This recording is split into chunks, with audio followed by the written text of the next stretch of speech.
Selamat pagi Bapak Ibu yang saya hormati, Bapak Rektor Universitas Nusa Cendana, Ibu Dekan Fakultas Kelautan dan Perikanan Universitas Nusa Cendana, dan Bapak Ibu peserta Seminar Nasional Perikanan yang ke-8 tahun 2021. Bapak Ibu yang saya hormati, perkenalkan saya Niputu Dian Kusuma, mewakili teman-teman dari Program Studi Teknik Budidaya Perikanan, Politeknik Kelautan dan Perikanan Kupang, akan menyeminarkan hasil penelitian kami terkait efektivitas penambahan jaring kantong pada budidaya rumput laut Capapicus striatum sistem tali rawai. Bapak Ibu sekalian, perlu kita ketahui bersama bahwa potensi perikanan di NTT ini sangat besar. Salah satunya adalah rumput laut, di mana manfaat dari budidaya rumput laut ini sendiri menjadi salah satu kontributor penting bagi perekonomian di Kabupaten Kupang, Provinsi Nusa Tenggara Timur, karena ikut menyediakan ketahanan pangan melalui produksi primer, peningkatan pendapatan daerah pesisir, sehingga menghasilkan nilai pendapatan yang sangat tinggi melalui ekspor. Usaha budidaya rumput laut di Kabupaten Kupang, khususnya Desa Tablolong, umumnya menggunakan jenis Capapicus striatum yang bibitnya mudah diperoleh secara lokal. Nah, Kecamatan Kupang Barat ini sendiri berada dalam zona pengembangan budidaya rumput laut, masuk dalam Master Plan Rencana Tata Ruang Wilayah Laut NTT. Lahan potensial budidaya rumput laut di Kabupaten Kupang itu hampir 9.000 hektar, namun yang baru dimanfaatkan itu masih sekitar 1.259,3 hektar. Dengan luas potensial budidaya rumput laut di Kabupaten Kupang yang hampir 9.000 hektar itu dirasakan bahwa pemanfaatannya masih belum optimal. Nah, salah satunya adalah penggunaan metode yang masih konvensional, yaitu tali rawai, yang dimana metode ini dianggap belum efektif karena pada musim tertentu itu seperti adanya arus dan gelombang besar. Di saat itu akan terjadi penurunan produksi karena banyak talus rumput laut yang patah, dan talus rumput laut yang patah ini akan jatuh ke dasar perairan sehingga akan mengundang ikan beronang dan penyu untuk berdatangan. Untuk mengatasi hal tersebut, maka dalam penelitian ini kami memodifikasi penambahan jaring kantong untuk melindungi rumput laut selama proses budidaya. Kegiatan penelitian ini bertujuan untuk mengetahui efektivitas dari penambahan jaring kantong pada budidaya rumput laut sistem tali rawai di Desa Tablolong, Kecamatan Kupang Barat. Ini merupakan penelitian terdahulu di mana kami mengambil dari beberapa jurnal yang di mana di situ mengatakan bahwa pemakaian kantong rumput laut itu sudah banyak dilakukan di Bali, Sulawesi Selatan, Sulawesi Tengah, dan Sulawesi Tenggara. Dan hasilnya itu lebih bagus dibandingkan dengan tanpa menggunakan jaring kantong. Berikut metode budidaya yang kami lakukan, seperti penyediaan alat dan bahan hampir sama dengan metode tali rawai, hanya bedanya kami membuat jaring kantong pelindung untuk rumput laut ini sendiri. Nah, sumber bibit rumput laut ini kami dapatkan langsung dari pembudidaya Desa Tablolong. Kami mengambil berat awalnya itu 200 gram per rumpunnya yang diikat dalam satu keranjang sebanyak 10 rumpun. Jarak antar ikatannya itu 50 cm. Dan sebelum kami mengikat bibit ke dalam kantong, bibit rumput laut tersebut kami bersihkan dari kotoran atau organisme penempel, dan metode penanamannya itu secara long line dengan waktu pemeliharaan 42 hari. Lokasi penelitian di Desa Tablolong, langsung di pesisir pantainya. Ini dan desain penelitiannya bisa kita lihat bersama. Ini untuk metode tali rawainya.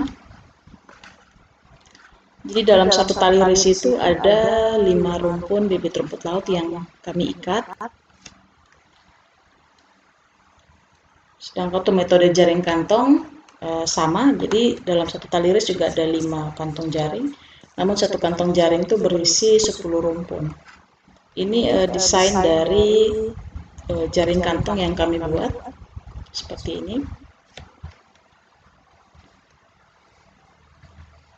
Untuk analisis data, kami mengukur laju pertumbuhan spesifik, pertumbuhan mutlak, laju tumbuh relatif, dan parameter kualitas air. Kami menggunakan uji T independen untuk membandingkan dua perlakuan ini, yaitu budidaya rumput laut dengan tali rawai dan dengan jaring kantong. Berikut adalah grafik pertumbuhan dari rumput laut. Untuk yang pertama, ini grafik pertumbuhan spesifik, di mana pertumbuhan spesifik dari Capapicus striatum ini kami peroleh dengan menimbang berat bibit rumput laut setiap 10 hari sekali selama 42 hari, dan didapatkan laju pertumbuhan spesifik untuk metode tali rawai itu 2,52% per hari, sedangkan untuk metode jaring kantong 3,58% per hari. Secara umum, nilai laju pertumbuhan spesifik dari hasil penelitian dengan menggunakan jaring kantong ini lebih dari 3% per hari, sehingga dianggap menguntungkan.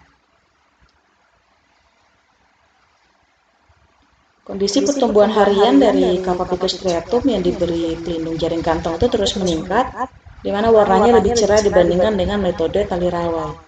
Hal ini dimungkinkan karena kondisi air di kedalaman yang lebih bersih dibandingkan dengan di permukaan yang banyak ditemui sampah.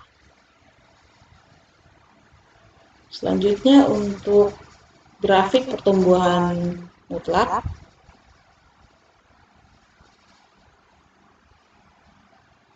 Itu kami peroleh dengan menimbang berat bibit rumput laut sebanyak 2 kali, yaitu pada awal penanaman dan pada saat pemanenan,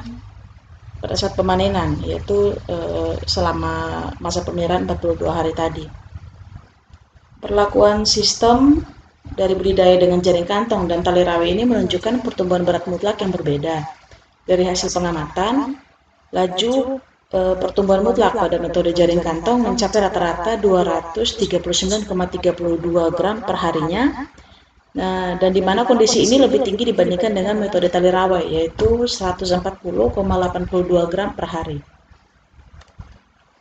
Sedangkan untuk grafik laju tumbuh relatif,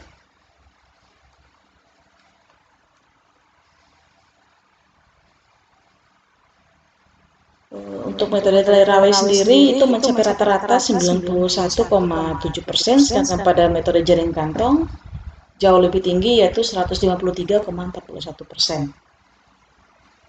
Berdasarkan nilai tersebut, diketahui bahwa kondisi pertumbuhan relatif dari Capapicus striatum yang diberi pelindung jaring kantong lebih tinggi dibandingkan dengan metode tali rawai. Berikut ini adalah tabel parameter kualitas air. Untuk kedalaman, kecepatan arus, dan kecerahan itu masih sesuai dengan standar. Sedangkan untuk nitrat, ortofosfat, dan salinitas agak jauh. Mengapa nitrat dan ortofosfatnya sangat sedikit sekali? Ini karena pada lokasi itu saat kami melakukan pengukuran itu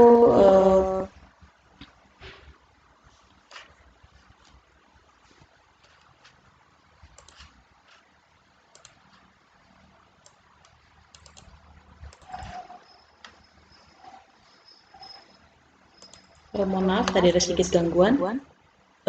Dari tabel parameter kualitas air ini, untuk kedalaman, kecepatan arus, kecerahan, itu nilainya masih sesuai dengan standar, sedangkan untuk nitrat, ortofosfat, dan salinitas itu agak berbeda jauh.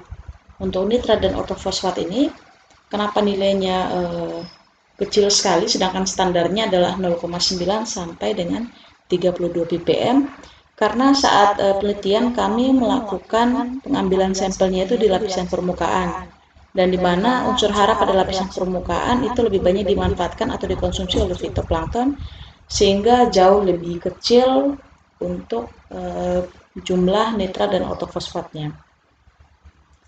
Konsentrasi dari fosfat ini lebih kecil karena pada kedalaman 50 cm ini kami mengambilnya juga sama, itu di permukaan.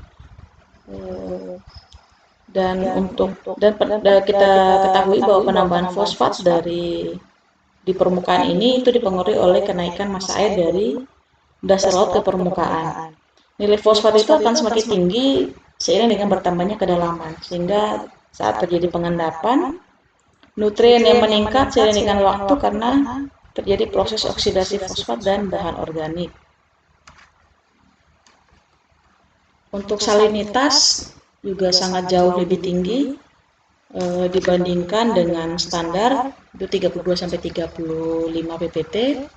Namun berdasarkan hasil pengukuran pertumbuhan tadi itu masih dikatakan layak. Seperti yang kita lihat tadi, laju pertumbuhan ada laju pertumbuhan mutlak, ada pertumbuhan harian itu di atas 3%, sehingga kita anggap masih menguntungkan bagi usaha budidaya rumput laut di Desa Tabolong.